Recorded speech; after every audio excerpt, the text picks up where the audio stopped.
मेरे को मेरे ख्याल से अभी हम लोग 10 मिनट और वेट कर लेते हैं।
चलिए हम लोग का क्लास स्टार्ट करते हैं अपनी।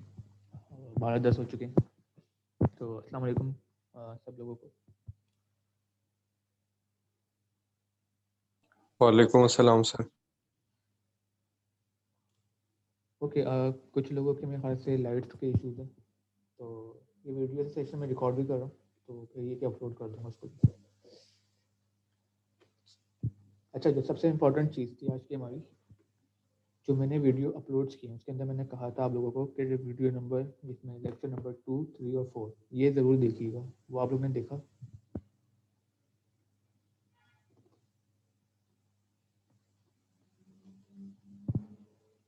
फातिमा, कलीम, बिलाल, नजम।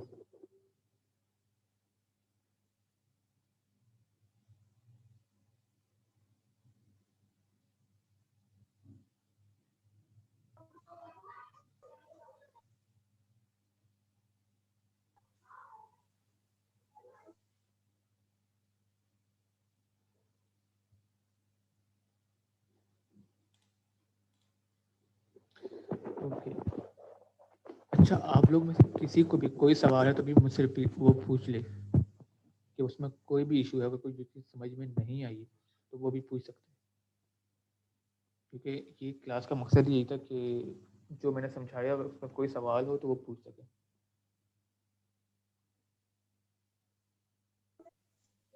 सर एक प्रॉब्लम जो आ रही है वो ये भी है कि अगर पॉसिबल हो, आप मेरे ख्याल से 2 बुक से करवा रहे हैं, तो अगर हम एक बुक से ही कर लें अपना कोर्स कवर, अगर पॉसिबल बनता हो, वो हमारे लिए भी इजी हो जाएगा।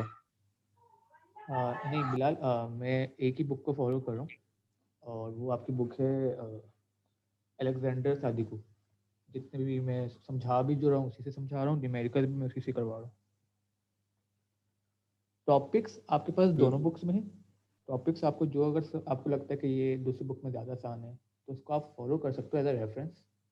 लेकिन जो मैं जिसको फॉलो कर रहा हूँ मतलब, तो वो अलेक्जेंडर सादिकू। बिल्कुल ठीक है सर। ओके।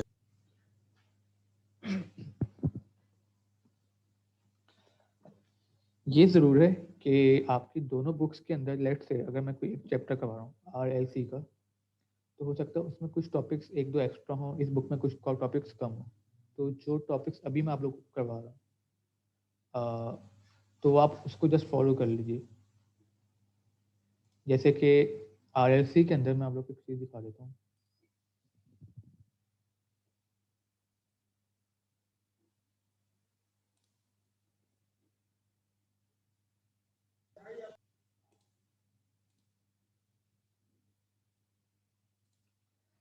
अच्छा, ये वो है जो मैंने आप लोग को समझाया था, तो उसकी मैंने पिक्चर्स ले ली थी।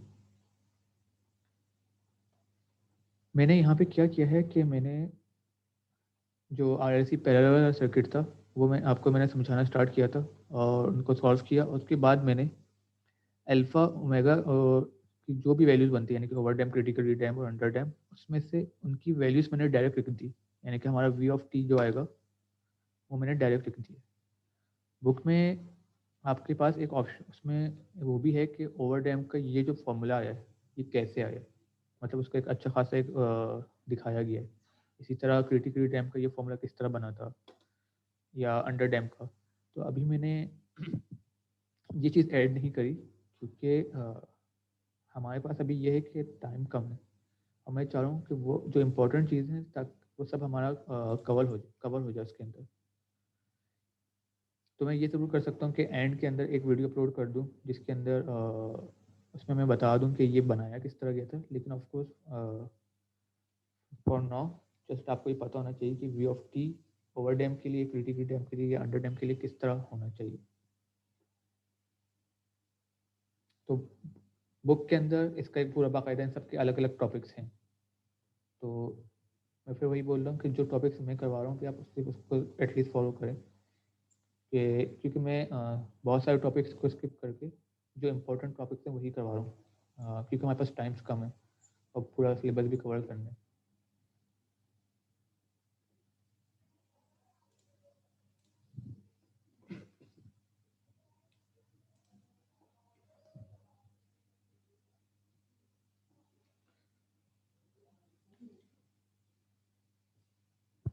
अच्छा, न्यूमेरिकल्स के अंदर किसी को कोई इश्यूज तो नहीं हुए, कोई चीज़ या RLC में कोई चीज़ जो आप लोग को अभी भी पूछनी है? तो क्योंकि आज का हमारा सेशन इसी के ऊपर है कि RLC में अगर कोई भी इशू है, इवन सीरीज या पैरेलल में, तो हम उसको कवर कर लें।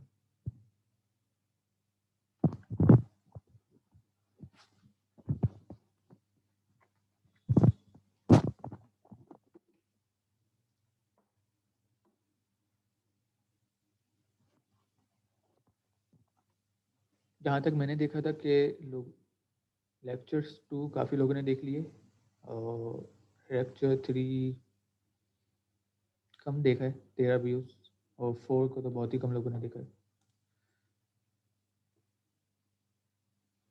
तो अगर आप लोगों ने देखा नहीं होगा तो ऑफकोर्स मोस्ट प्रोबेबली कि आप लोगों के पास सवाल भी ना हो।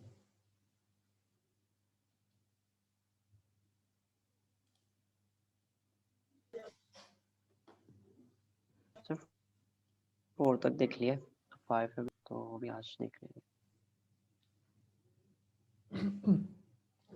ठीक है, तो आई एज्यूम कि अभी जो मैंने जितना पढ़ा दिया उसमें कोई इशू तो नहीं है, कि मैं ये एज्यूम कर रहा हूँ। नो सर, सर हम एक ही बुक को फॉलो करें ना न्यूमेरिकल्स के लिए, ये जी सादिकू की जो है। जी सादिको को आप फॉलो, उसी से करते रहे ना प्रैक्टिस। बिल्कुल बिल्कुल, सादिको को मैं फॉलो कर रहा हूँ, आप लोग किसी को फॉलो कीजिए। जी सर, क्योंकि हमने फर्स्ट भी जो पढ़ा है ना वो सादिको से ही पढ़ा है जी उसी को मैं भी उसी सारा। को फॉलो कर रहा हूँ, वही बेस्ट है। ठीक है।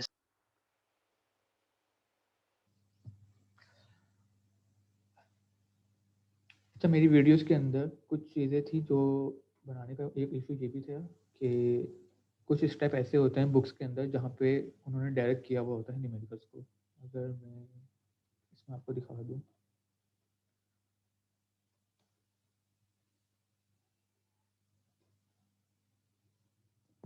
जैसे ये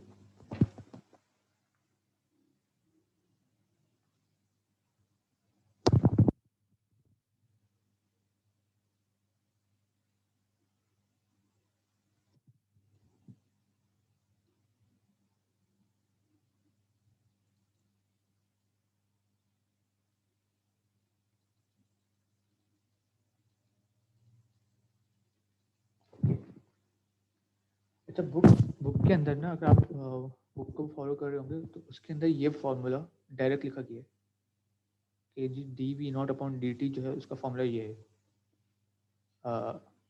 minus V naught plus R I naught upon R C. तो यहाँ पे मैंने अगर ये जो पहला, क्योंकि ये पहला न्यूमेरिकल है इसलिए मैंने ये पूरा एक स्टेप इसमें करके बता दिया था कि ये बना कैसे, ये वाला स्टेप हमारा, ठीक है। उसके बाद जो मैंने न्यूमेरिकल्स किए उसमें मैंने ये डायरेक्ट लिखा है। तो अगर किसी को इशू हो कि ये कैसे हुआ तो वो उससे फॉलो कर सकते हैं कि इन्होंने के सी एल अप्लाई किया था। सीरीज के अंदर के वी एल है, पैराम के अंदर के सी एल अप्लाई किया गया। तो बुक से भी आप लोग फॉलो कर सकते हैं, कोई इशू नहीं है। लेकिन जैसे कुछ चीज़ जैसे कि बुक में कुछ स्टेप्स खा के उन्होंने बताया गया है, डायरेक्टली कर दिया गया है, तो वो मैंने यहाँ पे स्टेप शो किए कि ये किस तरह बना। इसी तरह जैसे जब इन्होंने इसकी डेरिवेशन ली थी, इसके अंदर तो नहीं, जो दूसरे हमारे न्यूमेरिकल्स थे,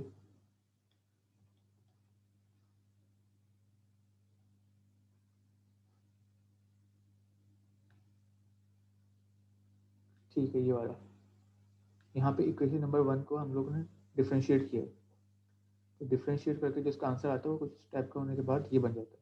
तो बुक में भी उसको थोड़ा डायरेक्ट किया होता है। तो जिन लोगों की मैथ थोड़ी वीक है उनको मैंने ये उसमें थोड़ा सा वीडियो के अंदर का वो लोग देखें तो इस चीज़ को मैंने थोड़ा सा एक्सप्लेन किया है कि ये बना किस तरह है, यानी कि डिफ्रेंशिएट लिया गया कैसे गया। तो इसको देख लीजिएगा, समझ लीजिएगा कि हम लोग ने डिफ्रेंशिएट किस तरह किया है, क्योंकि मुझे पता था आप लोग की मैथ वीक है। तो इसलिए मैंने यहाँ पे ये चीज़ को पूरा एकदम इस वीडियो के अंदर टाइम लगा के एक्सप्लेन किया, तभी मेरी वीडियो थोड़ी ज़्यादा लंबी हो गई थी। उसको अगर कोई फास्ट देखना चाहे तो वो अपना क्या कहते हैं फास्ट स्पीड बढ़ा के भी देख सकते हैं हम लोग, क्योंकि वो मैंने पूरा एक न्यूमेरिकल में 1 घंटा लगा दिया था। लेकिन अगर आप लोग चाहें तो जल्दी जल्दी यानी देखने के लिए, अगर आपको लगता है कि आपको स्टेप्स आते हैं और समझ में आ रहा है, तो फिर अपनी स्पीड को इसको ना फॉरवर्ड करके वीडियो को जल्दी जल्दी देख सकते हैं 1.5 टाइम्स लगा के या 2 टाइम्स लगा के।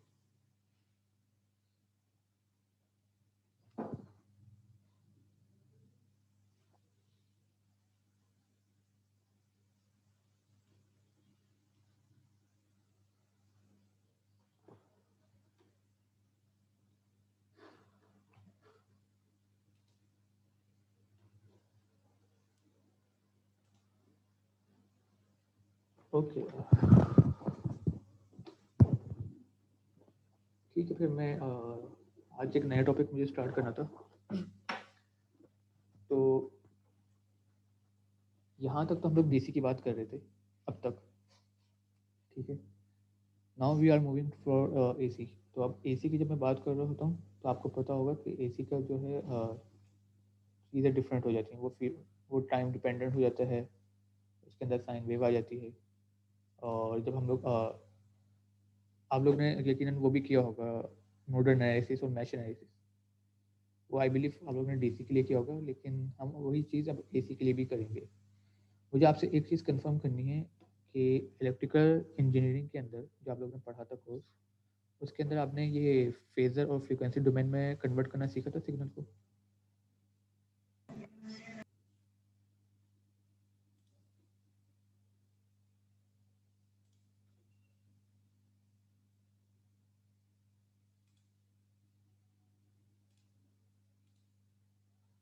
No, okay okay.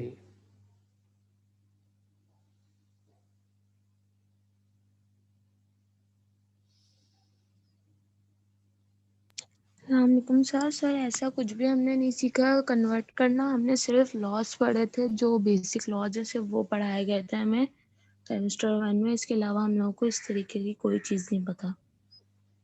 ओके, आप लोग ने वो भी तो किया होगा, इलेक्ट्रिक इंजीनियरिंग के अंदर एक हम लोग प्रॉब्लम सॉल्व करते हैं जिसमें करंट वोल्टेज फॉर्म करते हैं, स्टार और क्या होते हैं, स्टार और डेल्टा, स्टार डेल्टा जो हम लोग करते हैं।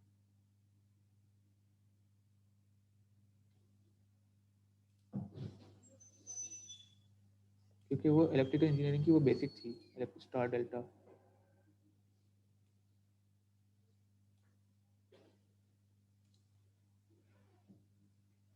सर वाई डेल्टा करके हमने जी पढ़ा जी, था, जो हाँ हाँ, मैकेनिकल से सीखा था।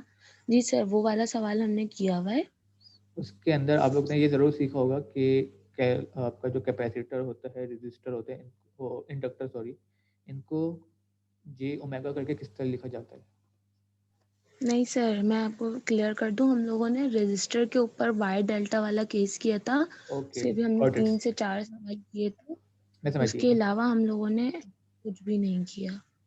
ठीक है मैं समझ गया। तो अभी जो हमारा है एम वो यही है कि आप लोग ने जिस तरह वो किया था, नोडल किया है और मैश किया था, वो तो आई होप आप लोग ने डीसी में किया हुआ है इजी। इसके अंदर आप सारे करंट को प्लस करते हैं इक्वल्स टू जीरो ले लेते हैं, या सारे वोल्टेज को प्लस करके इक्वल्स टू जीरो करते हैं। तो वो हम लोग ने डीसी के लिए किया अब तक, ठीक है ना। अब हम बात करें एसी के लिए, तो मैं अपना स्क्रीन शेयर डिफरेंट करता हूँ।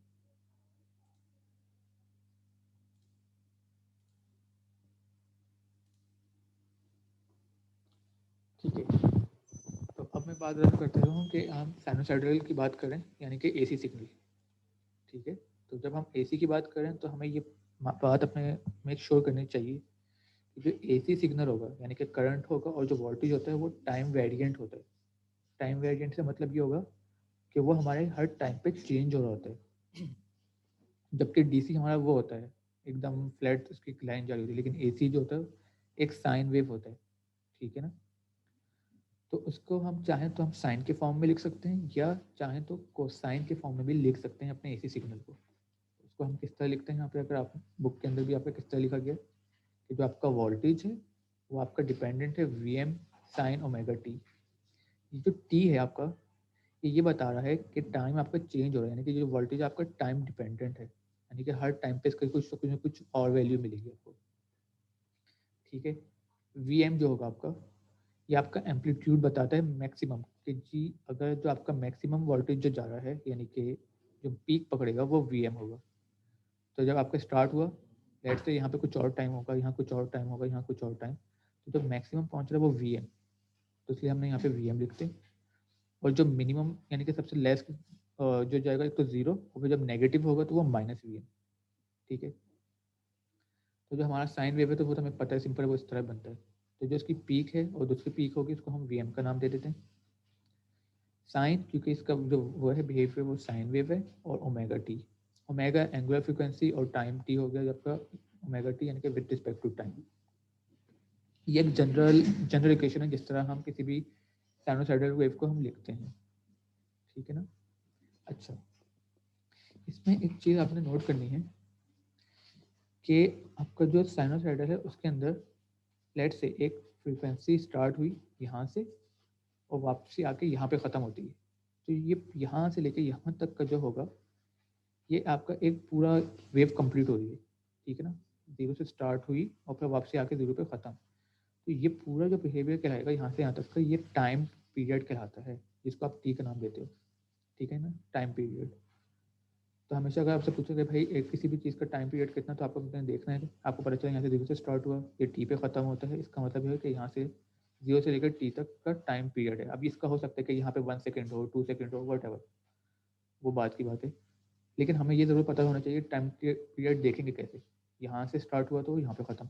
अगर मैं बोलूँ यहाँ से स्टार्ट करना है तो ये वापस स्टार्ट हुआ यहाँ से और यहाँ से ख़त्म, तो टाइम पीरियड आपका यहाँ से स्टार्ट होके यहाँ पे ख़त्म हो रहा है। इन दोनों का आप डिफरेंस ले लेंगे, आपको टाइम पीरियड मिल जाएगा। तो time period is very simple, ठीक है। टाइम पीरियड को अगर मैं उसको रेसिप्रोकल ले लेता हूँ तो मुझे क्या मिलेगा, फ्रीक्वेंसी। ये भी पता होगा आप लोगों को कि फ्रीक्वेंसी जो होता है वो टाइम पीरियड का ऑपोजिट होता है, यानी कि f = 1/t। अच्छा, हम यहाँ पे इन्होंने जो एक वो भी बनाया है कि ये उन्होंने लिखा है ओमेगा टी, ठीक है। ओमेगा टी को हम लोग ने एज्यूम किया है 2π, यानी कि यहाँ से लेके अब तक का यहाँ तक का जो टाइम पीरियड है वो कितना है 2π।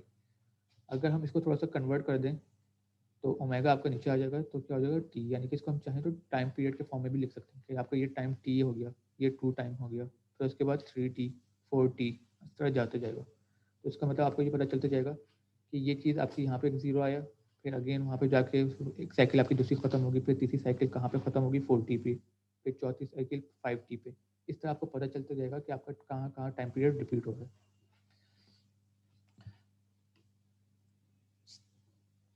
सेकेंड थिंग जो मुझे बताना था, अच्छा ये तो हमें पता है कि जी मेरा सिग्नल स्टार्ट होता है यहाँ पे, ठीक है, और वापसी इधर आया, थोड़ी देर के बाद आप देखेंगे ये वापसी रिपीट होता है और वापसी रिपीट होता है उसी टाइम पीरियड पे अगेन, फिर आप थोड़ी देर के बाद देखते हैं अगेन। तो ये क्या हो रहा है, ये रिपीट हो रहा है, सिग्नल में कोई फर्क नहीं आ रहा, सिग्नल अपने आप को रिपीट करता है।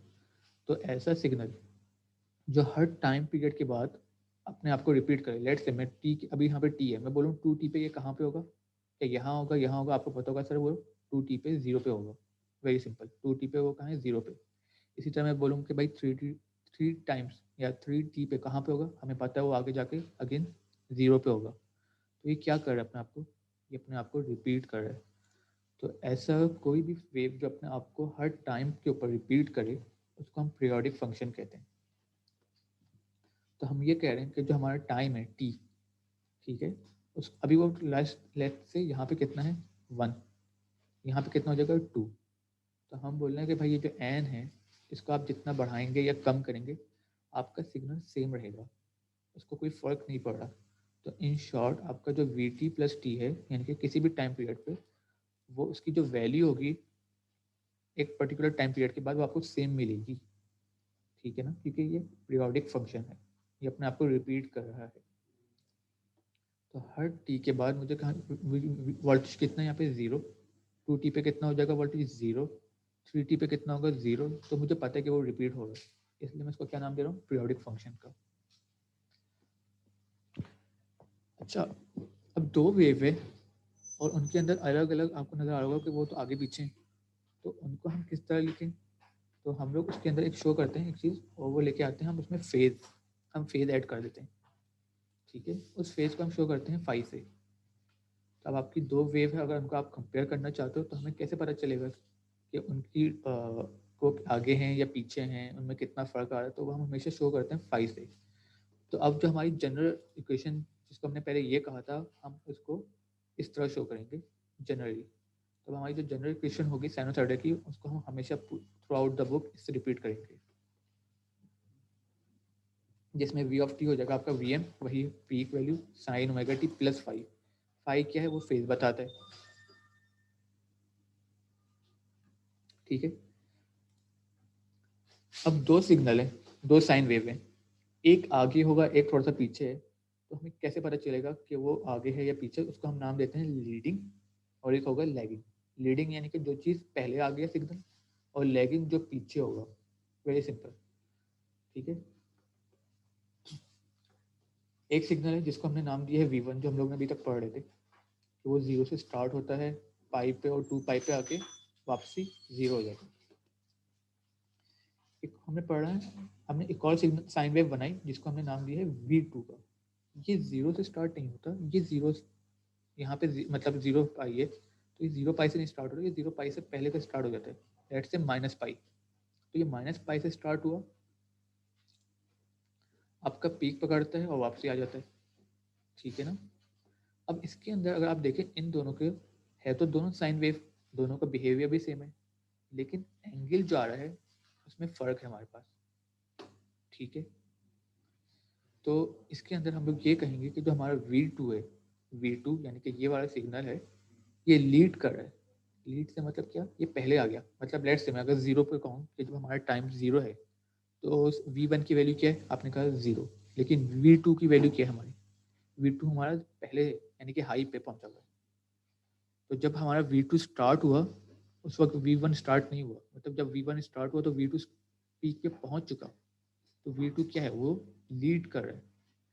तो इसलिए हम क्या बोलेंगे कि V2 जो है हमारा वो V1 से लीड कर रहा है। कितना कर रहा है, उसके जो दरमियान का जो है एंगल, उसको हम कहेंगे फाई। तो हम इस तरह हमें पता चल जाएगा कि जो हमारा इन दोनों के दरमियान का जो एंगल है वो फाई है। यहाँ से यहाँ तक का डिस्टेंस फाई, यहाँ से यहाँ तक का डिस्टेंस फाई। तो फाई का जो डिफरेंस है ये हमारे बता हुआ कि वो 5 टाइम्स लीड कर रहा है V1 से।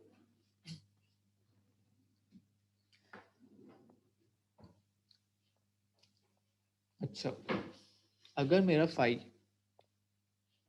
V2 जो है उसका आंसर होता है V2 equals to Vm sin omega t, ठीक है। और तो इसका मतलब ये हुआ कि यहाँ पे जो फाई है कुछ भी नहीं, यानी कि इसका फाई और इसका फाई क्या हो गया, 0 हो गया। तो इस मीन कि ये जो दोनों हमारी वेव हो जाएंगी V1 और V2, ये क्या हो जाएंगी, सेम। और ये क्या कहलाएंगी, इन फेज। मतलब दोनों का फेज क्या हो जाएगा, सेम हो जाएगा। अगर आपका इसका फाई और इसका फाई सेम हो, या इसके अंदर भी मैं क्या लगा दूं, प्लस फाई, तो क्या होगा, ये भी पीछे शिफ्ट हो जाएगा आपका वेव। तो आपका V1 और V2 का जो आंसर यानी कि जो फाई है उनका डिफरेंस अगर सेम हो जाए यानी कि 0 हो जाए, तो हम क्या कहलाएंगे, इनको इन फेज कहलाएंगे। यानी कि आपके दो सिग्नल इन फेज हैं, उनमें कोई डिफरेंस नहीं है। लेकिन अगर आपके फाई में डिफरेंस आ जाए, कोई सा भी, इवन 1 का डिफरेंस आ रहा है, 2 का डिफरेंस आ रहा है, तो फिर हम वो क्या कहेंगे, इसको आउट ऑफ फेज, ठीक है ना।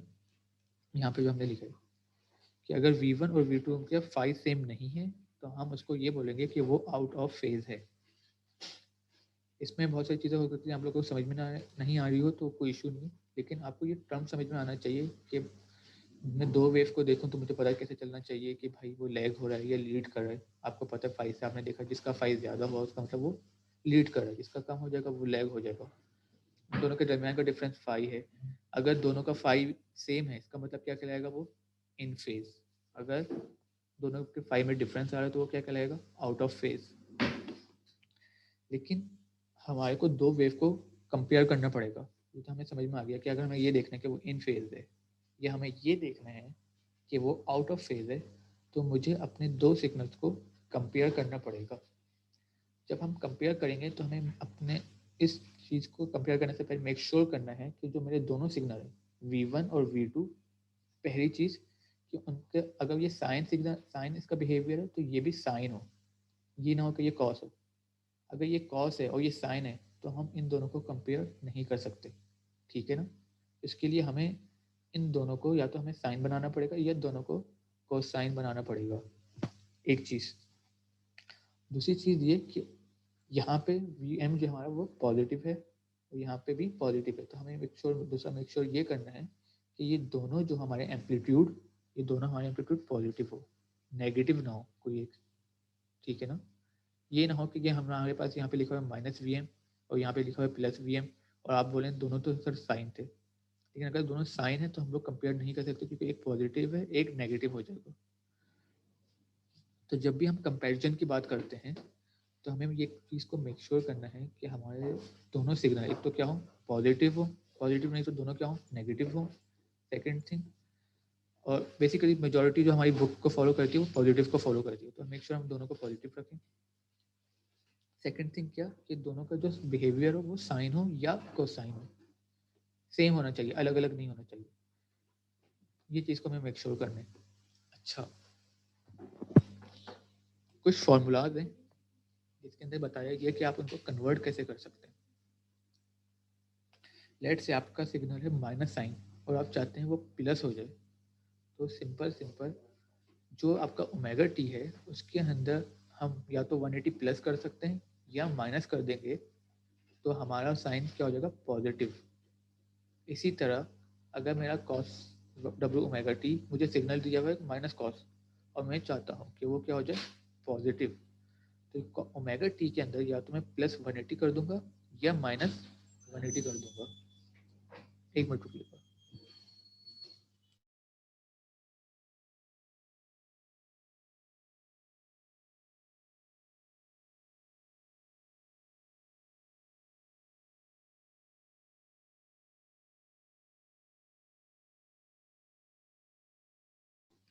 सॉरी। तो है, मैं ये बता रहा था कि अगर मुझे हमने ये बोला कि हमारे को अपने जो एम्पलीट साइन और कोसाइन है वो हमें पॉजिटिव में चाहिए। अगर मेरा यहाँ पे लिखा हुआ होता -Vm, ठीक है, या -Vm sin omega t plus theta, और मैं चाहता हूँ कि ये मेरे को पॉजिटिव मिल जाए, तो पॉजिटिव का फॉर्मूला क्या है कि वो पॉजिटिव कहता है कि आप अपने ओमेगा टी के अंदर या तो पॉजिटिव +180 कर दें या -180 कर दें, तो वो क्या हो जाएगा पॉजिटिव। अगर मेरा कॉस ओमेगा टी माइनस है तो सिंपल क्या करना है, उसके अंदर ओमेगा टी के साथ +180 या -180 करूंगा तो वो क्या हो जाएगा पॉजिटिव। अगर मेरा यहाँ पे कॉस लिखा हुआ होगा, मुझे चाहता हूँ कि मैं उसको साइन में कन्वर्ट कर दूँ, तो क्या होगा, अगर प्लस साइन ओमेगा टी है और मैं चाहता हूँ वो कॉस में कन्वर्ट हो जाए, तो अगर प्लस है तो मुझे ओमेगा टी के साथ माइनस करना पड़ेगा 90 डिग्री, अगर माइनस है तो फिर प्लस करना पड़ेगा 90 डिग्री ओमेगा टी के साथ, तो वो कन्वर्ट हो जाएगा मेरा किस में, कॉस में। फिर से बता रहा हूँ, अगर मेरा साइन ओमेगा टी पॉजिटिव है और मैं चाहता हूँ कि वो कन्वर्ट हो जाए कॉस में, तो मुझे यहाँ का जो भी साइन है उसका उल्टा कर देना है, यानी कि ओमेगा टी में माइनस कर देना है 90 डिग्री, तो मेरा सिग्नल कन्वर्ट हो जाएगा कॉस। इसी तरह अगर मेरा साइन ओमेगा टी माइनस में है तो मैं ओमेगा टी के साथ प्लस कर दूँ 90 डिग्री, तो मेरा सिग्नल बन जाएगा कॉस। सेम गोस हेयर, अगर मेरा सिग्नल है माइनस कॉस ओमेगा टी, तो मेरा जो उसको मुझे साइन में कन्वर्ट करना है, तो होगा ये कि साइन ओमेगा टी के साथ मैं माइनस कर दूंगा 90 डिग्री, और अगर प्लस है तो प्लस का प्लस ही रहेगा, लेकिन क्या है करना है 90 डिग्री हमें ऐड कर देना है। तो सिंपल कॉस के साथ जो है आपका जो भी चीज़ है साइन सेम रहेंगी, साइन लेकिन साइन टू कॉस में आपका सिग्नल चेंज हो जाता है, तो सॉरी प्लस माइनस चेंज हो जाएगा, और कॉस के अंदर आपका जो साइन है वो सेम रहती है, लेकिन 90 डिग्री हम लोग को ऐड करना पड़ता है।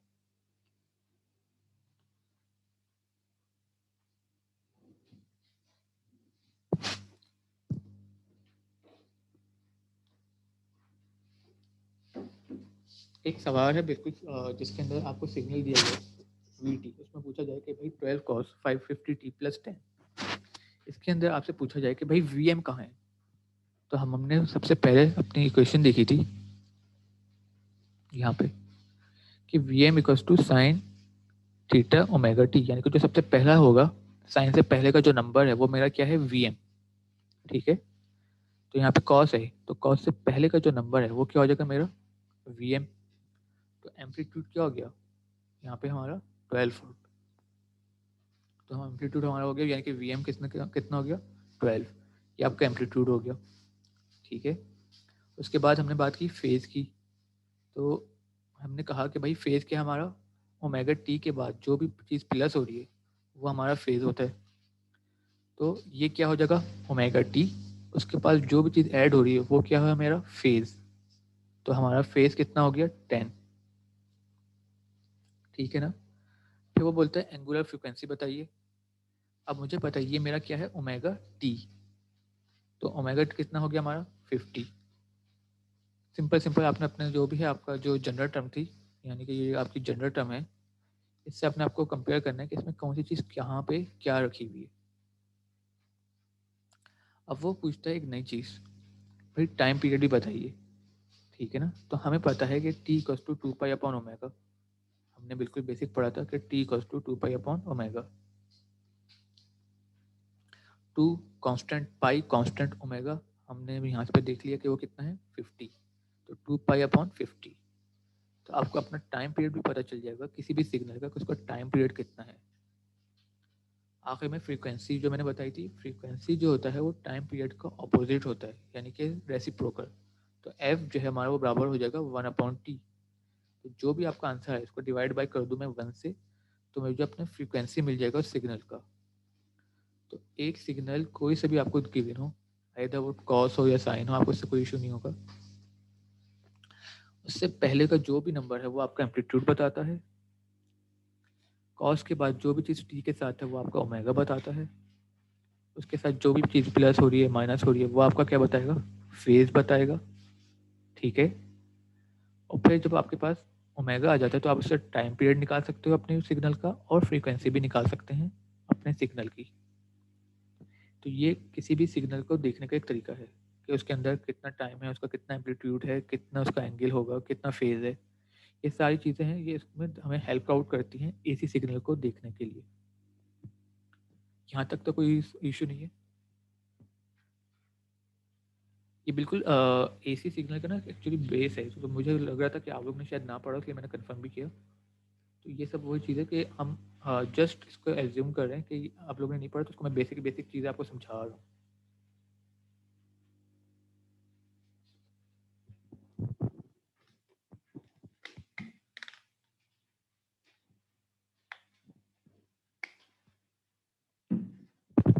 ठीक है, आगे बढ़ते हैं।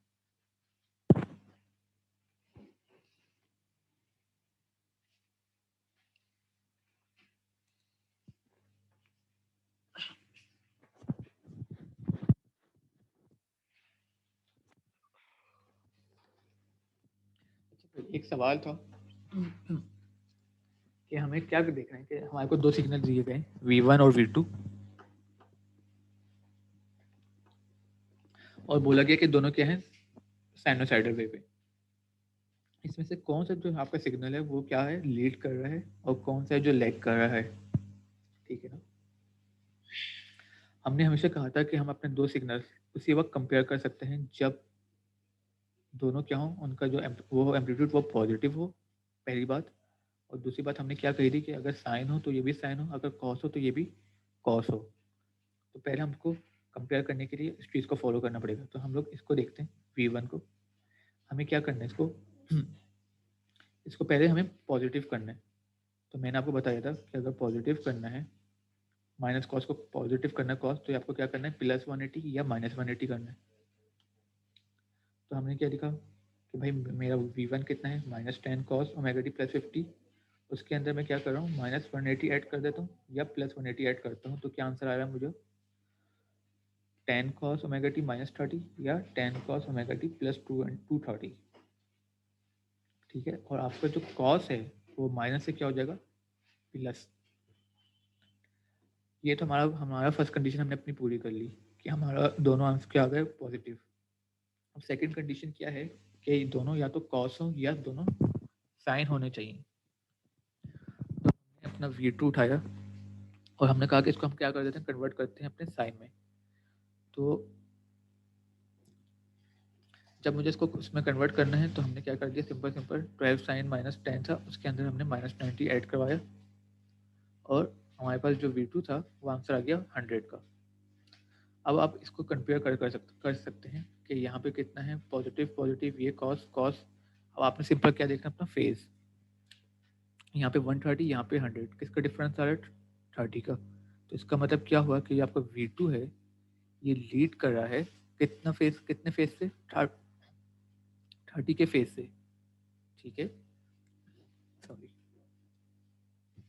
तो इससे हमें पता चल रहा है कि V2 जो है मेरा वो कितना, यहाँ इसको अगर मैं देखूँ, इसको देखूँ तो हमें पता चल जाता है कि मेरा जो V2 है वो पहले आ रहा है, यानी कि वो पहले रीच कर देता है, वो आगे है, कितना आगे है, 30 डिग्री का एंगल है। तो हम अपना इस तरफ फॉर्मूला से बता सकते हैं कि V2 lead by V1 by 30 degree.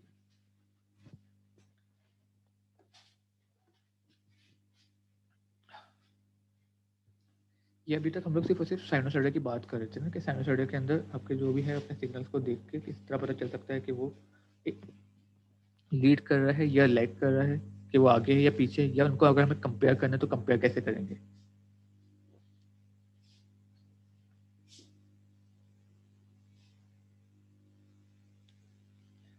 Okay, मैं आगे बढ़ता हूँ। साइनोसॉइडल के बाद एक जो चीज़ है उसको हम कहते हैं फेजर, जिसके अंदर हम अपने साइनोसॉइडल सिग्नल्स को दूसरे तरीके से लिखते हैं। ठीक है, तो हम अपने साइनोसॉइडल को एक्सप्रेस करते हैं in the term of phasor, जिसके अंदर जो कि हमारे लिए बहुत आसान होता है अपने चीज़ों को सॉल्व करने के लिए। तो हम अपने जितने भी न्यूमेरिकल्स करेंगे वो हम फेजर फॉर्म में कन्वर्ट करके फेजर में उसको कन्वर्ट करेंगे और फिर हम उस पर वर्कआउट करेंगे। तो होगा क्या कि आपका जो साइनोसाइडल सिग्नल है वो हमने पहले बताया था वो टाइम डिपेंडेंट है, उसको हम कन्वर्ट करेंगे फेजर में। फेजर से क्या होगा, वो फ्रीक्वेंसी में शिफ्ट हो जाएंगे। उसको आप सॉल्व करते हो, फ्रीक्वेंसी में आपको सॉल्व करना हमारे लिए आसान होता है, और फिर जो भी आंसर आता है उसको आप वापसी अगेन साइनोसाइडल के अंदर वापसी ले आते हैं, यानी कि टाइम डिपेंडेंट हम ले आते हैं। फेजर है क्या? फेजर एक कॉम्प्लेक्स नंबर है। कॉम्प्लेक्स जब मैंने नंबर आप जब भी बात करता हूँ तो आपको पता होगा उसके अंदर एक जे आ जाता है, कॉम्प्लेक्स आपकी आइडेंटिटी आ जाती है, ठीक है ना। ये आई भी हो सकता है, जे भी हो सकता है और के भी हो सकता है। कॉम्प्लेक्स नंबर के अंदर एक पार्ट आपका क्या होगा, रियल नंबर, एक इमेजिनरी नंबर। ये सब आपको पता होगा कि कॉम्प्लेक्स नंबर होता क्या है, एक रियल पार्ट होता है, एक मेरा इमेजिनरी पार्ट होगा, ठीक है। तो फेजर क्या है, मेरा कॉम्प्लेक्स नंबर है जो कि रिप्रेजेंट करता है किसको, एक एम्पलीट्यूड को एंड फेज ऑफ साइनोसाइड। तो अगर मुझे अपने साइनोसाइड को कन्वर्ट करना है फेज में, तो फेज क्या बताएगा, फेज मुझे दो चीज़ें बताता है किसी भी साइनोसाइडल सिग्नल की। सबसे पहली चीज़ उसका एम्पलीट्यूड कितना है, और दूसरी चीज़ कितना है कि उसका फेज कितना है, जो भी हम लोग ने फेज निकाला था। तो अगर किसी भी सिग्नल का आपको दो सिग्नल दिए जाए और उसमें और फेज में हो, तो जस्ट हम देख के बता सकते हैं कि उसमें से किसका एम्पलीट्यूड ज़्यादा है और किसका फेज ज़्यादा है, ठीक है ना। क्योंकि उसका काम ही है, फेजर सिर्फ दो चीज़ें बताता है, एक एम्पलीट्यूड और एक फेज। फेज को हम लिखते किस तरह है, जो आपका फेज है यानी कि एक कॉम्प्लेक्स नंबर है जिसको हम कॉम्प्लेक्स नंबर को z का नाम दे दिया हमने, उसको हम लिख सकते हैं तीन तरीकों से। एक होता है रेक्टेंगुलर फॉर्म जिसको हम लिखते हैं x प्लस जे वाई। एक्स आपका रियल पार्ट है, जे वाई क्या हो गया, इमेजिनरी पार्ट। जे आपका वो है आपका कॉम्प्लेक्स नंबर के लिए जो होता है इमेजिनरी पार्ट। तो उसको हमेशा उसकी जो वैल्यू होती है वो होती है √-1। ये कॉम्प्लेक्स नंबर का जो बिल्कुल बेसिक और सीरीज में ही है कि जे की जो हमेशा वैल्यू होती है वो √-1। इसी तरह जो आई और के होता है उनकी भी -1 होती है। तो जो आपका कॉम्प्लेक्स नंबर है जेड, मैंने कहा था उसके तरीके हैं। एक तो है रेक्टेंगुलर फॉर्म जिसमें हो गया x प्लस जे वाई। इसको आप लिख सकते हैं पोलर फॉर्म में भी। पोलर फॉर्म में क्या होगा, एक r आ जाएगा,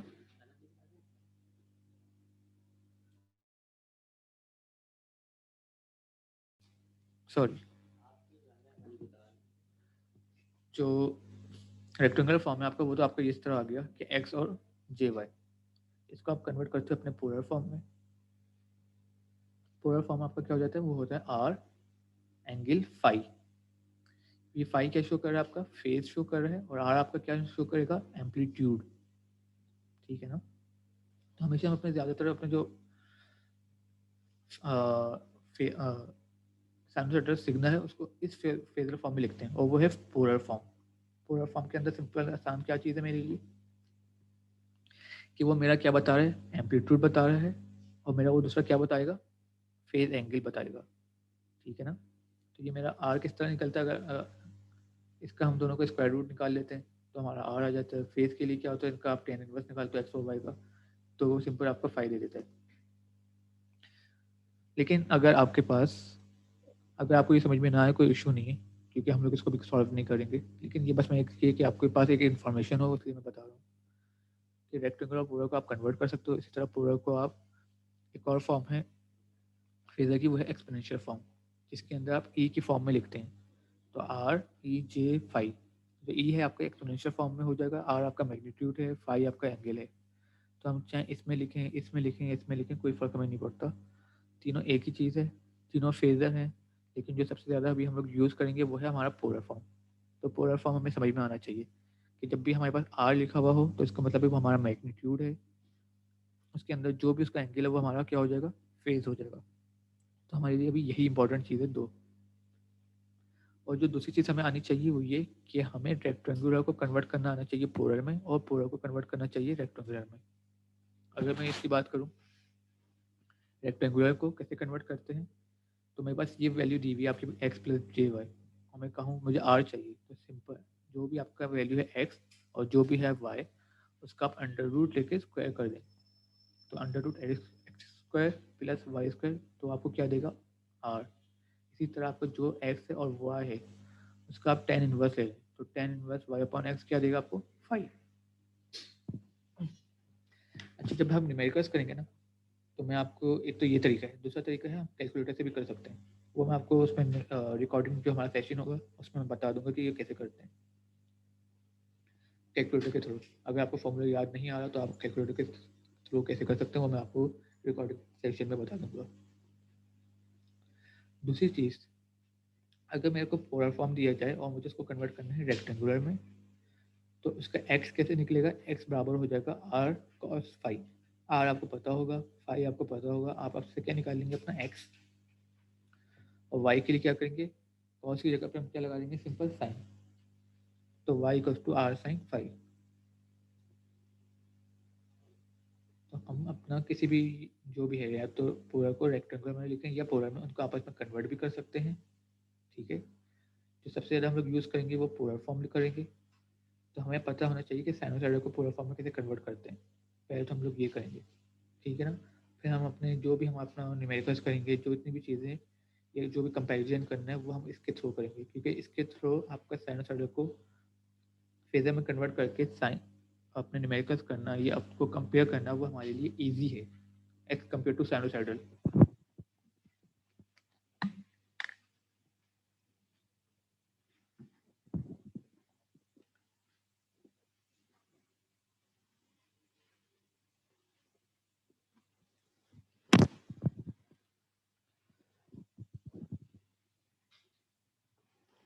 तो आपको साइनोसॉइडल दिया कैसे जाएगा, साइनोसॉइडल देने का तरीका तो बहुत आसान है। ये कि आपको एक सिग्नल दिया जो कि है V M cos omega T plus five, इसको मैं बोला मुझे फेजर में कन्वर्ट करना है, तो बहुत आसान से तरीका, मैंने कहा था यहाँ पे आपका आएगा आर जो कि आपका मैग्नीट्यूड होगा, दूसरा क्या होगा आपका एंगल फाइव। यहाँ पे आपने देखा आपका मैग्नीट्यूड कितना है इसका वी एम, तो सिंपल यहाँ पे आपका वी एम आ जाएगा। फेजर कितना एंगल है आपका फाइव, तो जो भी आपका फेजर एंगल होगा वो आप उसके साथ एंगल लगा के अपना फाइव में कन्वर्ट कर सकते हैं।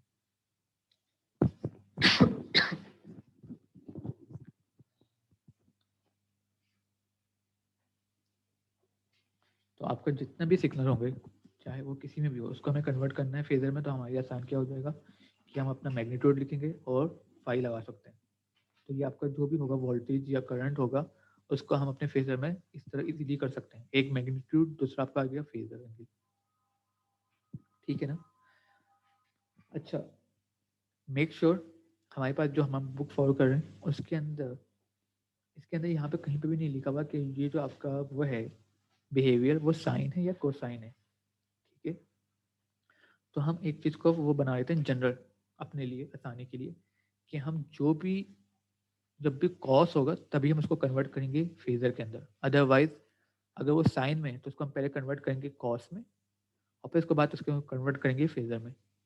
ठीक है, ताकि हमको पता हो कि हमने एक जनरल बना लिया कि भाई जब भी ये होगा इसका मतलब इसके अंदर क्या है कॉस है ये हमने अपने एक चीज़ बनाई हुई जनरल और थ्रू आउट द बुक हम इसी को फॉलो कर रहे हैं कि हमारा जो भी होगा वो क्या होगा कॉस, तो हम कॉस को सिंपल क्या कर देंगे कन्वर्ट करेंगे, अगर साइन है तो साइन को पहले कन्वर्ट करेंगे कॉस में और फिर उसके बाद उसको कन्वर्ट करेंगे फेजर में। Very simple. अब जो आपका फेजर है इसको हम वेक्टर को, इसको जो है रोटेटिंग वेक्टर भी कहते हैं। रोटेटिंग वेक्टर मतलब क्या है कि ये आपका एंटी क्लॉकवाइज घूमेगा जैसे जैसे टाइम बढ़ेगा। ठीक है ना। अब होगा क्या, जब आपका जीरो है यानी कि आपका कोई भी फेज नहीं होगा, तो यहाँ पे क्या होगा जीरो, जैसे जैसे फेजर एंगल आपका बढ़ता जाएगा आपका साइन वेव ऊपर जाता जाएगा। ठीक है, जैसे जैसे जैसे यहाँ पे पहुंचा तो आपका साइन वेव कितना हो जाएगा, यहाँ पे थोड़ा सा और आगे जाएगा, फेज एंगल आपका बढ़ेगा और ऊपर जाएगा, फिर बिल्कुल से और ऊपर जाएगा, एम्पलीट्यूड यहाँ तक पहुंचा तो आपको वी एम मैक्सिमम मिलेगा। इस तरह जब यहाँ से वापसी डाउन आएगा तो फिर डाउनवर्ड डाउनवर्ड डाउनवर्ड, तो ये क्या हो रहा है एक तरह से ये आपका रोटेटिंग वेक्टर है। आपके जितने भी साइनोसाइडर हैं वो एक तरह से क्या हो गए रोटेटिंग वेक्टर। इसको हम देख भी लेते हैं बनता किस तरह है।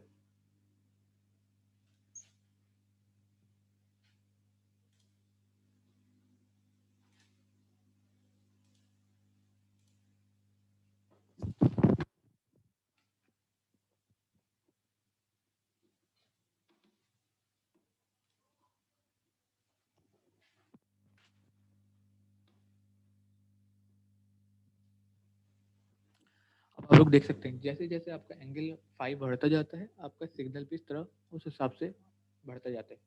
तो जब ऊपर जाता है मैक्सिमम पहुंचता है तो इस तरह मैक्सिमम पहुंचता है, उसके बाद मैक्सिमम के बाद वो नीचे की तरफ आता है तो आपका सिग्नल भी नीचे आना शुरू हो जाता है।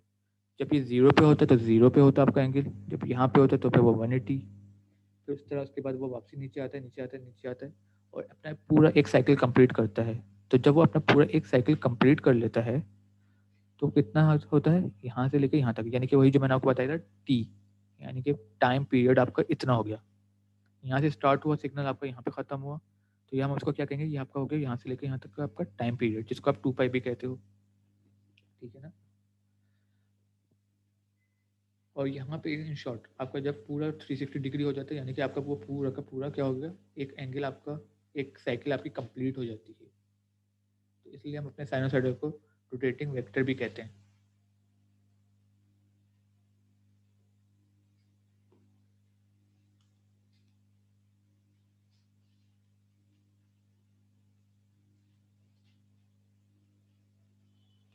अच्छा जी, हम जो भी चीज़ें कर रहे हैं तो ये हमारे को पता चल गया कि अगर हमारे पास एसी सिग्नल होगा तो उसको हमें कन्वर्ट करना है फेजर के अंदर। यहाँ तक हमें समझ में आ गया। अगर वोल्टेज है और करंट है तो उसको कन्वर्ट करने का तरीका क्या है, उसको कन्वर्ट करने का तरीका सिंपल है कि जो भी उसका एम्पलीट्यूड होगा वो हम पहले लिख देंगे और जितना भी फेजर एंगल होगा उसको हम बाद में लिख देंगे। तो आपका वोल्टेज और आपका करंट बिल्कुल इस तरह कन्वर्ट हो जाएगा। लेकिन एसी के अंदर जब आप सिग्नल सर्किट पे काम कर रहे होंगे तो वहाँ पे रेजिस्टेंस भी होगी, कैपेसिटर भी होगा और इंडक्टर भी होगा। ठीक है ना। तो हमें उनको भी कन्वर्ट करना पड़ेगा अपना फेजर के अंदर। तो जब हम बात कर रहे हैं अपने रेजिस्टेंस की तो हमारे को पता है कि हमारा फॉर्मूला क्या है, V equals to R I. उसको हम उसके अंदर सिंपल कन्वर्ट करने का तरीका क्या है कि फ्रीक्वेंसी में या फेजर के अंदर मैं बात कर रहा हूँ तो क्या हो जाएगा, सिंपल आर आई ही रहेगा, कोई कोई शिफ्ट नहीं आएगा। लेकिन अगर हम बात करें इंडक्टर की तो अब आपको इंडक्टर एसी के अंदर जब आप लिखेंगे तो सिर्फ एल नहीं लिखेंगे, अब आपको क्या लिखना है, जे ओमेगा एल। ठीक है ना। ओमेगा क्या है, आपका एंगुलर फ्रिक्वेंसी होगी जो आपका अपने जो भी आपका वो होगा सिग्नल उससे देख के पता चलेगा। एल आपका आपके यहाँ से जो भी एल की वैल्यू आएगी वो आप अपना यहाँ पे शिफ्ट लिख देंगे सिंपल सिंपल। और जो जे है वो तो आपका इमेजिनरी पार्ट है, वो ये शो करेगा ये आपका क्या है, इमेजिनरी। तो सिंपल अब आपका फॉर्मूला क्या था इंडक्टर का, V equals to L D I upon D T. अब उसको आप क्या लिखेंगे, जे ओमेगा एल आई। इसी तरह जो आपका कैपेसिटर है उसका फॉर्मूला क्या था टाइम डोमेन में, 1/c integral of I into D T. लेकिन जब हम फ्रीक्वेंसी या फेजर के अंदर की बात कर रहे हैं तो हम उसको किस तरह लिखेंगे, V I upon J omega C. ठीक है ना। यानी कि जो भी आपके कैपेसिटर की वैल्यू है, अगर कोई न्यूमेरिकल्स की हम बात करें तो आपका यहाँ पे क्या लिखा हुआ है सी, तो वो फ्रीक्वेंसी में किस तरह आ जाएगा, 1/j ओमेगा सी। ठीक है। तो हमें ये चीज़ पता होनी चाहिए कि ये लिखते किस तरह हैं अपने कैपेसिटर को, इंडक्टर को और रजिस्टर को। तो रजिस्टर तो बड़ा सिंपल है, आर है तो वो आर ही रहेगा, कोई चेंज नहीं आएगा। लेकिन जो आपका एल है वो आपको उसको किस तरह लिखेंगे, जे ओमेगा एल। और कैपेसिटर को किस तरह लिखेंगे, 1/j ओमेगा सी।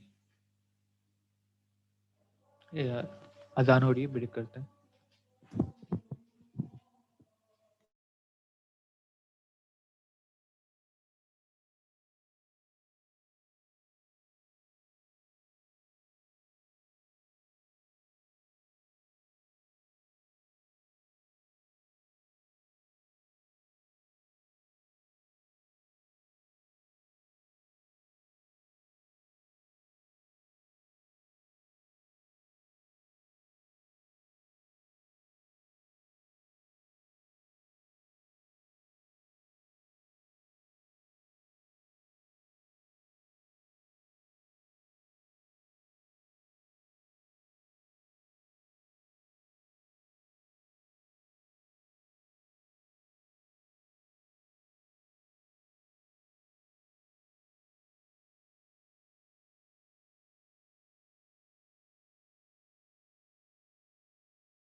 ओके जी।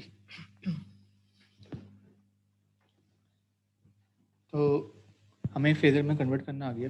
वो ये कि अगर मेरा रेजिस्टेंस है तो सिंपल आर रहेगा, एल है तो जे ओमेगा एल हो जाएगा, और जब सी होगा तो 1/जे ओमेगा सी होगा। इसी तरह जब मेरा अगर वोल्टेज है या करंट है तो इसका हम सिंपल इसका जो भी एम्पलीट्यूड है उसका हम लिखेंगे, एंगल लगाएंगे, और जो भी मेरा फेजर होगा वो हम अपना कन्वर्ट करके लिख देंगे। तो इस तरह क्या होगा, सर्किट सॉल्विंग की तरफ हम जा रहे हैं आहिस्ता आहिस्ता। तो हमको ये पता होना चाहिए कि अपना एसी सिग्नल का जो भी हमारा सर्किट होगा उसको हम फेजर में किस तरह शिफ्ट करेंगे। तो ये हमने यहाँ पे ये सीख लिया, ठीक है ना। कैपेसिटर को 1/जे ओमेगा सी, एल इंडक्टर को जे ओमेगा एल, रेजिस्टेंस रहेगी, कोई फर्क नहीं पड़ने वाला।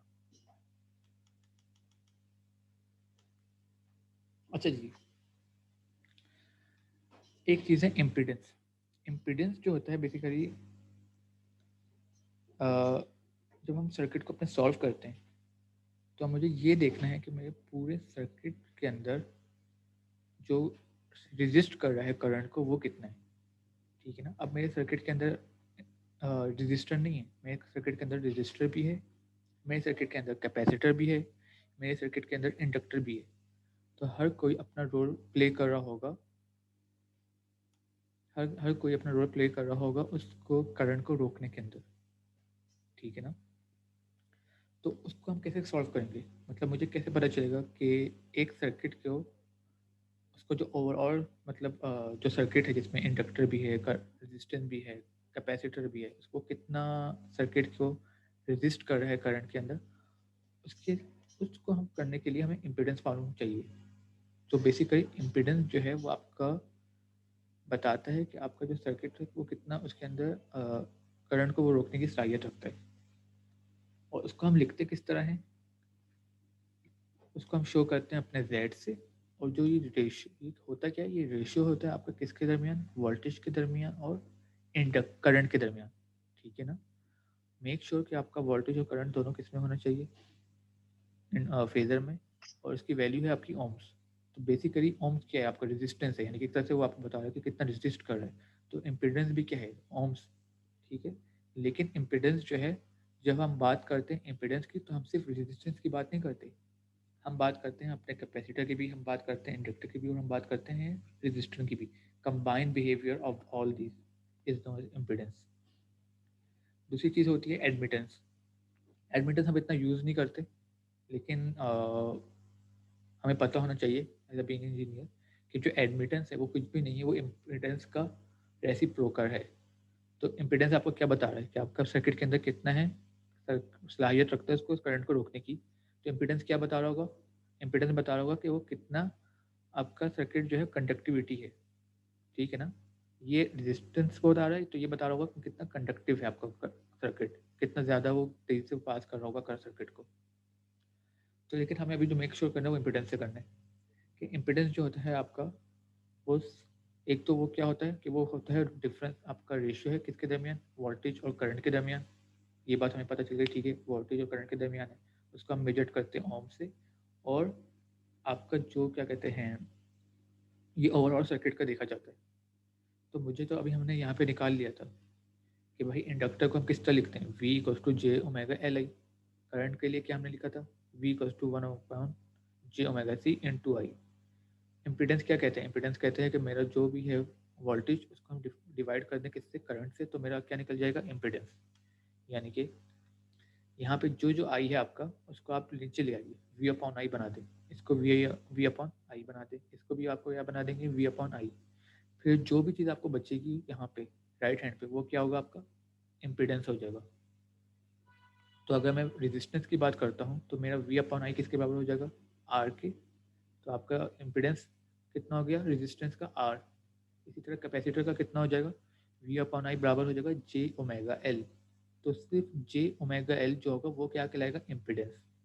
इसी तरह करंट कैपेसिटर का क्या हो जाएगा, V/I बराबर हो जाएगा 1/जे ओमेगा सी।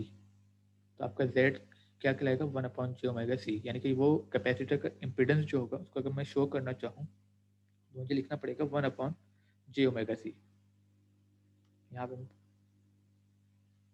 ठीक है ना। तो हमें पता है v equals to R I है, v equals to J omega L I, v equals to 1/j omega C. Impedance में लिखने के लिए v अपॉन आई करना मुझे पड़ेगा, तो हर जगह पे मैं v अपॉन आई करता हूँ। आई को दूसरी तरफ शिफ्ट करेंगे, यहाँ पे मल्टीप्लाई हो रहा है, यहाँ जाके डिवाइड, यहाँ मल्टीप्लाई हो रहा है, वहाँ जाके डिवाइड, अगेन मल्टीप्लाई हो रहा है, यहाँ जाके डिवाइड। तो क्या हो जाएगा आपका सिंपल v अपॉन आई, क्या बचा r, यहाँ पे क्या बचेगा v upon I equals to J omega L, यहाँ क्या बचा v upon I 1/j omega C. मुझे पता है v अपॉन आई क्या है, z है आपका, यानी कि z क्या है, इम्पीडेंस, ठीक है ना। तो इन सब की जगह पे क्या रख सकता हूँ, z रख सकता हूँ। जब आप इन सब की जगह पे इम्पीडेंस रखेंगे तो z आपका यहाँ पे कितना आ गया, z equals to r, z equals to J omega L और z equals to 1/j omega C. तो ये आपको अपना कोई भी सर्किट का अगर आपको मिले और आपको उस पर लिखा जाए कि इसको कन्वर्ट कर AC को सॉल्व करना है, तो मैं AC को इसके कैपेसिटर या इंडक्टर में सॉल्व नहीं करूँगा, मैं उसको लिखूंगा उसके इम्पीडेंस पे, ठीक है ना। अब ये जो Z है ये क्या हो गया, तीनों Z हो गए, यानी कि इन तीनों का बिहेवियर एक जैसा हो गया, तीनों ओम बन चुके हैं। अब मैं अपने सर्किट को किसी भी AC सिग्नल को इजीली सॉल्व कर सकता हूँ, क्योंकि अब मेरा क्या हो गया, मैंने तीनों को कन्वर्ट कर दिया इम्पीडेंस के अंदर। और ये जो ऑल्सो ये आपका फ्रीक्वेंसी पे डिपेंड करता है, जो इम्पीडेंस होता है आपका, यानी कि जो Z है ये क्या है आपका, फ्रीक्वेंसी डिपेंडेंट है। तो हम इतना जो हम लोग ने अभी तक पढ़ा कि जी साइन क्या होता है, फेजर क्या होता है, ठीक है ना, उन सब का मकसद ही यही था कि हमें पता हो कि हम यहाँ पे जो आ रहे हैं Z को इम्पीडेंस लिखने की वजह क्या है। पहली चीज़ कि वो साइनोसाइडल है, वो टाइम डिपेंडेंट है। हम टाइम डिपेंडेंट को ईजी से लिखने के लिए हम इसको किस में लिखते हैं, फेजर के अंदर लिखते हैं, जिसके अंदर सिर्फ आपका एम्पलीट्यूड आता है और आपका फेज बताता है, ठीक है। तो ये एक तरीके से समझे आपका फ्रीक्वेंसी में भी आपका डोमेन में शिफ्ट हो गया, एक तरह से फ्रीक्वेंसी डोमेन। अगेन जब आपके पास सारी चीज़ आ गई, आपको पता है कि आपका VT कितना है, आपको पता है आपका R कितना है, L कितना है, C कितना है, तो वो सब जो होगा आपको DC में या टाइम डिपेंडेंट गिवन होगा। हमें सबसे पहले उसको किस में कन्वर्ट करना पड़ेगा, हमें उसे कन्वर्ट करना पड़ेगा अपने फेजर में, और जो हमारा रेजिस्टेंस इंडक्टर करंट होगा उनको किस में कन्वर्ट करना पड़ेगा, यानी कि इम्पीडेंस के अंदर, जो कि इस तरीके से है। अब लेट से मेरी अगर L की वैल्यू है 22 हेनरी, ठीक है ना, तो मेरा Z कितना हो जाएगा, J ओमेगा 22, सिंपल। ओमेगा की वैल्यू क्या होगी वो हमें सिग्नल से पता चलेगा। इसी तरह अगर मेरा कैपेसिटर है वो है लेट से 10 माइक्रोफेराड का, ठीक है ना, तो हमारा Z क्या हो जाएगा 1/j ओमेगा 10 माइक्रोफेराड। तो जो भी आपका C है उसकी वैल्यू सिंपल हम यहाँ पे शिफ्ट कर देंगे। तो ये हमारा जो सिंपल है आपका इम्पीडेंस हो जाएगा, यानी कि अब आप अपने सर्किट का आपका जो भी है रेजिस्टेंस, इंडक्टर, करंट, इन तीनों का हमने बिहेवियर सेम कर दिया। बिहेवियर क्या क्या मतलब, उन तीनों का हमने इम्पीडेंस के फॉर्म में लिखा है। अब मैं अपने AC को सर्किट को सॉल्व करके मालूम कर सकता हूँ कि इसका वोल्टेज कितना है, करंट कितना है और R कितना है। R की जगह पे क्या हो गया, पूरा इम्पीडेंस यानी कि Z। कोई सवाल यहाँ तक?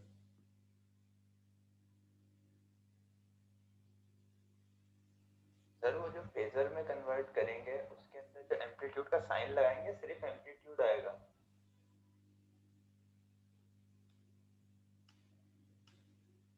यहाँ पे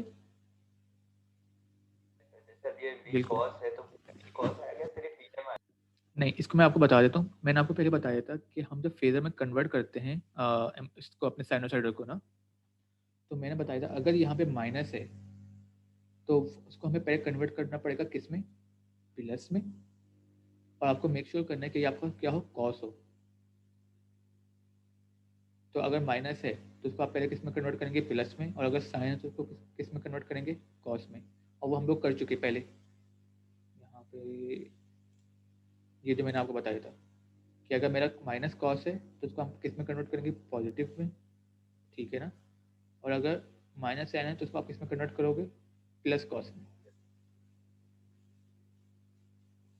ठीक है।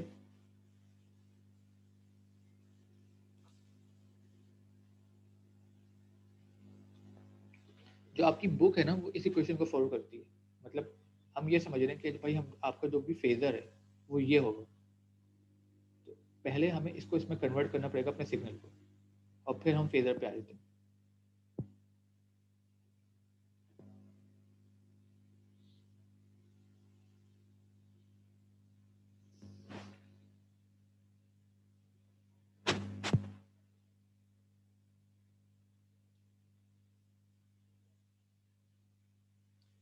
कोई और सवाल?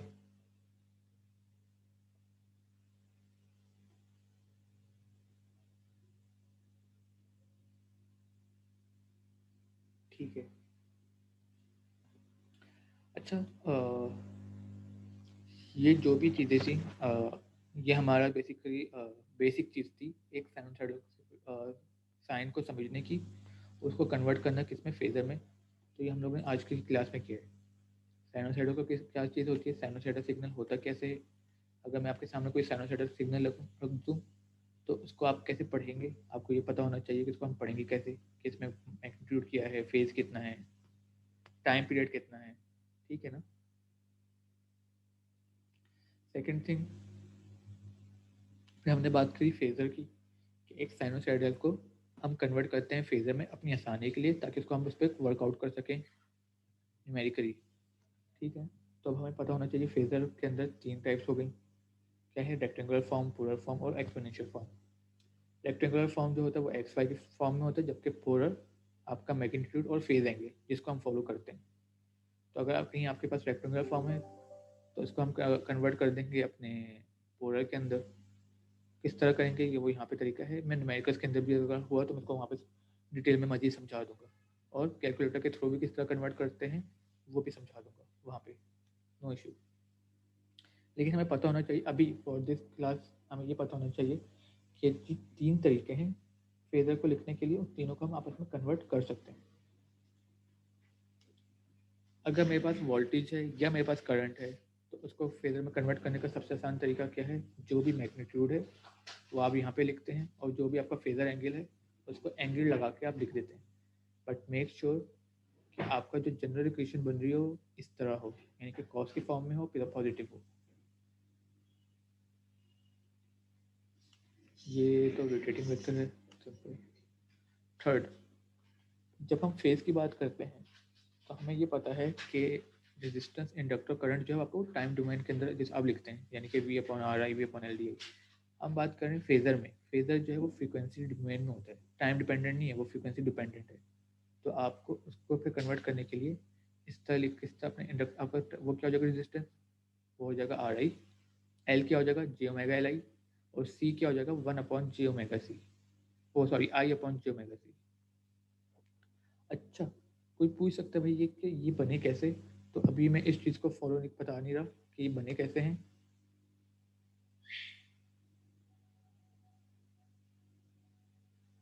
अच्छा, मैं भी ये नहीं बता रहा कि ये बने किस तरह हैं, ठीक है ना। ये मैं आगे जाके बताऊंगा जब हम लोग AC का वो पढ़ेंगे, RLC सर्किट पढ़ेंगे। ठीक है, अभी हम इंडिविजुअल पढ़ रहे हैं, तो अभी सिंपल सिर्फ इतना ही रखते हैं कि आपको जो वोल्टेज है, सॉरी इंडक्टर को मैं किस तरह लिखूंगा, j⍵L, और कैपेसिटर को किस तरह लिखूंगा 1/j⍵c। हरिम का मैसेज है कि Vm = R magnitude when we convert from sinusoidal to phasor। अच्छा,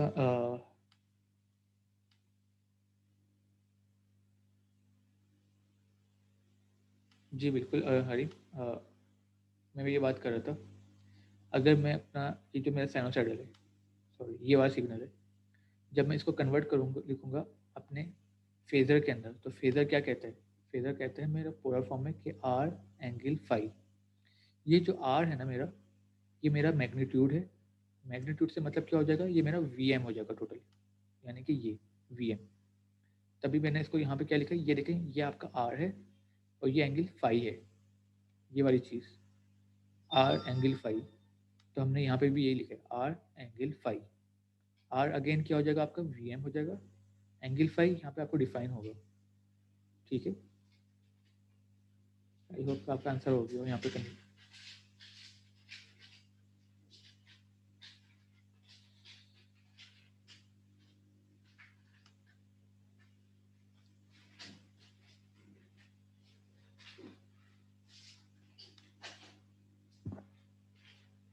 किसी का कोई और सवाल अभी?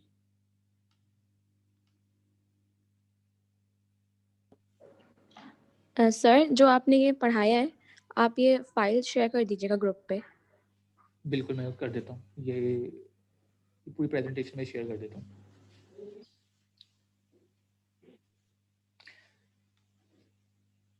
अभी हम लोग जो मेरा नेक्स्ट रिकॉर्डिंग सेशन होगा उसके अंदर हम लोग नोडल एनालिसिस, मैश एनालिसिस करेंगे।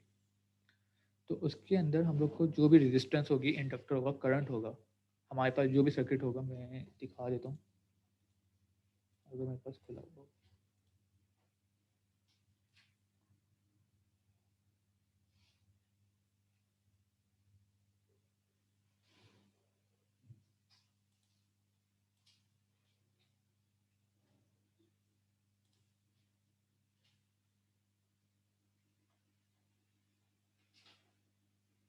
ओके जैसे मैंने आपको बोला था कि हम नोडल करवाऊंगा मैं, तो मैं जो चाह रहा था कि आप लोगों को बस इतना ज़रूर पता हो कि मेरा ये लिखा हुआ है, मुझे सिग्नल दिया हुआ है, ठीक है ना, 20 cos VT 40 V। आपको स्क्रीन शेयर हो रही ना आप लोगों के पास? ये मैंने जो बुक खोली है। Okay yes sir. ठीक है ठीक है। यहाँ पे क्या है 10 ओम, यहाँ पे 1 हेनरी, ये 0.1 फेराड, 0.1 फेराड। अगेन ये सब किस में है? आपके टाइम डिपेंडेंट है। मुझे इन सबको किस में कन्वर्ट करना पड़ेगा? फ्रीक्वेंसी में या फेजर की मैं बात कर रहा हूँ। तो अगेन यहाँ पे आपका कितना है 20 cos 40, तो आप पहले 20 cos को किस में कन्वर्ट करेंगे? अपने फेजर में। हमें पता है हमारा मैग्नीट्यूड कितना है 20, यानी कि आर आपका कितना आ गया 20। क्या 40 के पास कोई प्लस माइनस हो रहा है? नहीं, तो सिंपल क्या आंसर आ गया? ओमेगा, ओ सॉरी हाँ 5 कितना हो गया? अगर 0। हमें यहाँ से ये पता चल जाएगा कि जो 4t है ये मेरा बता रहा है कि जो 4 है मेरा वो क्या होगा? ओमेगा। ठीक है ना? जो मैंने अभी तक आप लोग को समझाया उसमें यही चीज़ें थी कि आपको ओमेगा देखना आ गया होगा कि ओमेगा क्या है, जो भी कॉस के साथ लगा हुआ है 4t, ठीक है ना। तो 4 आपका ओमेगा हो गया। कोई चीज़ प्लस नहीं हो रही तो इसका सिंपल आपका एंगल कितना हो जाएगा? 0। और जो 20 है वो आपका यहाँ पे मैग्नीट्यूड हो जाएगा। तो फेजर क्या शो कर रहा है कि 20 एंगल 0, यानी कि 20 आपका मैग्नीट्यूड है और फेजर का एंगल 0। फिर हम जो आपको बात कर रहे थे, मैं हेनरी को कन्वर्ट, अपना इंडक्टर को कन्वर्ट करेंगे हम फेजर में, यानी कि जे ओमेगा एल। तो जे तो आएगा ही आएगा। ओमेगा कितना था? आपने यहाँ से देख के पता चला आपको कि वो 4 है, तो ओमेगा की जगह पे 4 आ जाएगा। और हेनरी खुद कितना है, यानी कि एल 1। तो 4 मल्टीप्लाई बाई 1 जे 4, और जे वैसे ही आ जाएगा, तो यानी कि जे 4।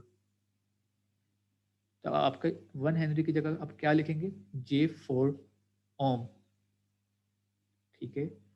इसी तरह आपका यहाँ पे क्या है 0.5 हेनरी, उसको आप कैसे लिखेंगे? जे ओमेगा एल, यानी कि जे multiply by 4 multiply by 0.5।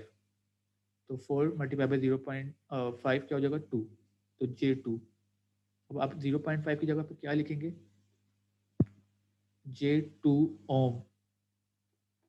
Capacitor के लिए 0.1 फेराड, तो 0.1 फेराड अगेन वो किसके बराबर है? 1 अपॉन जे ओमेगा सी, जो हम लोगों ने न्यूमेरिकल आपको मैंने बताया था। तो ओमेगा 4 सी कितना है? 0.1। जब आप इसको सॉल्व करते हैं तो आपका जी नीचे, जब आपका जी ऊपर जाएगा तो वो क्या हो जाएगा? माइनस के साइन के साथ आ जाता है, तो माइनस जे 2.5। तो अब आपका कैपेसिटर कितना हो गया? माइनस जे 2.5। अब आप देखें आपको तमाम चीज़ें आपके किस में कन्वर्ट हो गई हैं? फेजर के अंदर। ठीक है, फेजर में आ गया, ये तो है ही फेजर, यानी कि ओम ओम ओम ओम। सारे यूनिट आपके क्या हो गए? सेम हो गए सबके यूनिट। ठीक है। अब आप इसको में KCL या KVL, नोडल, मैश जो भी है वो हम सीधे अप्लाई कर सकते हैं।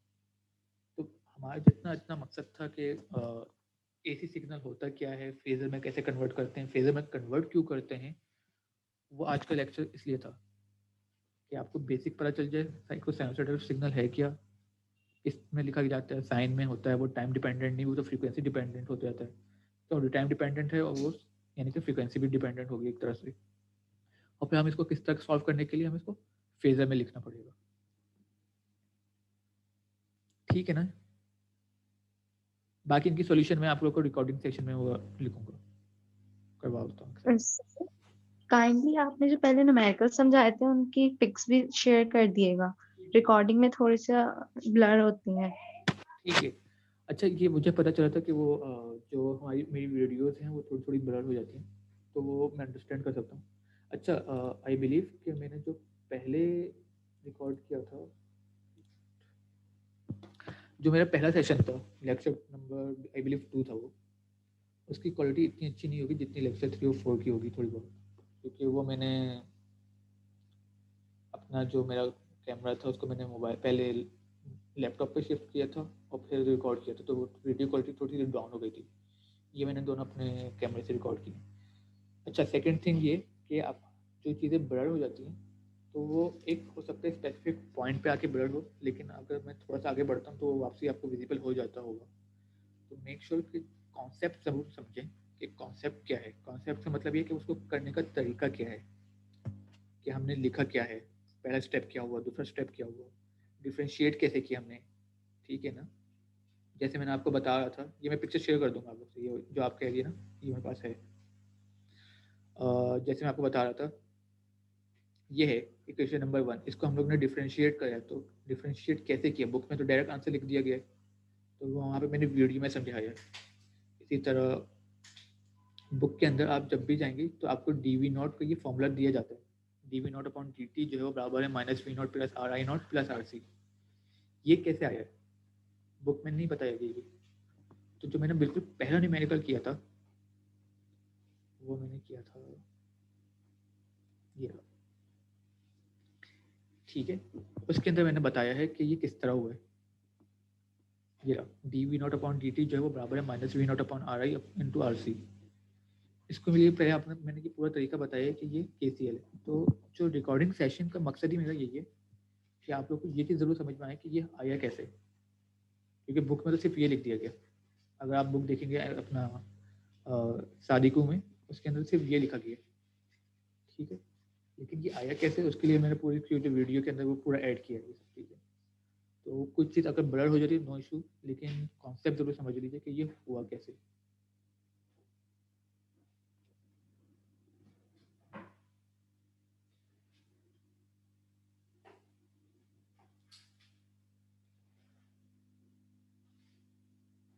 कोई और सवाल, किसी को कोई RLC से अभी भी कोई सवाल है तो पूछ सकते हैं, RLC सर्किट के हवाले से, या कोई भी चीज़ न्यूमेरिकल में कोई एक पॉइंट समझ में नहीं आया, जैसे कि हमने न्यूमेरिकल्स किए।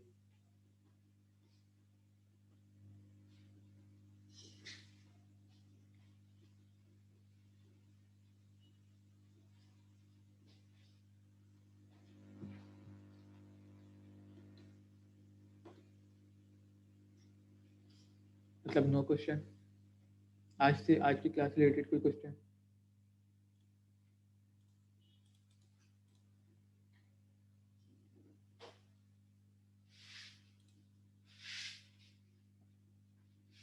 अच्छा, ये मैं सोच रहा हूँ कि ठीक है, ये वाली प्रेजेंटेशन और एक मैंने जो RLC जितने भी है इसकी जो पिक्चर्स है वो मैंने ले ली है, ये मैं आप लोग से ग्रुप पे ही शेयर कर देता हूँ, क्योंकि जो मेरी वीडियोस है वो तो यूट्यूब पे, ये मैं ग्रुप पे ही शेयर कर देता हूँ व्हाट्सएप पे, या आप लोग के पास कोई है गूगल का, क्योंकि मुझे अभी तक ना एक्सेस नहीं मिला आप लोग के उसका पोर्टल का। तो जैसे ही मुझे पोर्टल का एक्सेस मिलेगा मैं फ़ौरन से फिर एक टेस्ट ले लूँगा आप लोग के मिड टर्म।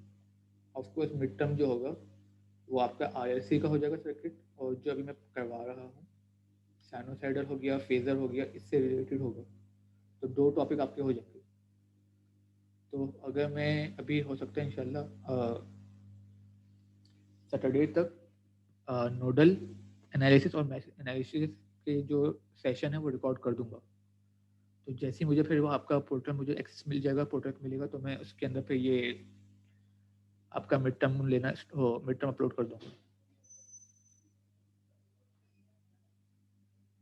ठीक है ना। सर वो सही है। एक बात मैं पूछा सर, जो फाइनल आप लेंगे उसमें मिड और फाइनल दोनों का सिलेबस मिला के लेंगे या फिर सिर्फ फाइनल का अलग लेंगे जो मिड ले लिया और फाइनल में नहीं लेंगे? प्लीज रिपीट कीजिएगा, मैं आपकी आवाज़ बहुत हल्की थी। सर मैं ये पूछ रहा था कि जैसे अभी आप मिड्स इन 2 टॉपिक का लेंगे तो फिर फाइनल में 2 टॉपिक आएंगे या फिर सिर्फ जो नए टॉपिक होंगे फाइनल में वही लेंगे? नहीं, मैं फाइनल जो देता हूँ मैं फिर ओवरऑल पूरी बुक को देता हूँ। तो मिड तो समझिए एक तरह से आपका सेशन है, सेशन में मार्क्स हो गए आपके। फाइनल जो होगा तो वो पूरा ही होगा, फाइनल मतलब स्टार्ट से लेके एंड तक। Okay sir. ठीक है, मैं बात करूंगा कि डीन साहब से भी, एचओडी से, कि वो कब तक मुझे मिलते हैं, तो फिर उस हिसाब से मैं आप लोग के मिड टर्म भी कंडक्ट करवाता हूँ। मिड टर्म के लिए बस इंपॉर्टेंट है कि अगर आप मेरी वीडियोस देख लेंगे इवन फाइनल के लिए भी, तो वो that's fair enough for you guys.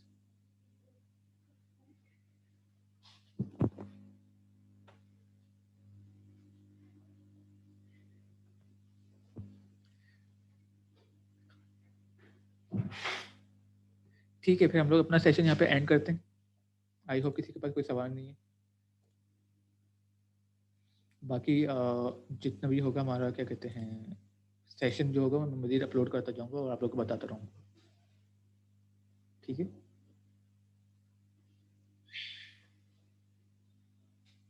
Okay जी, अल्लाह हाफिज़, अपना ख्याल रखिएगा।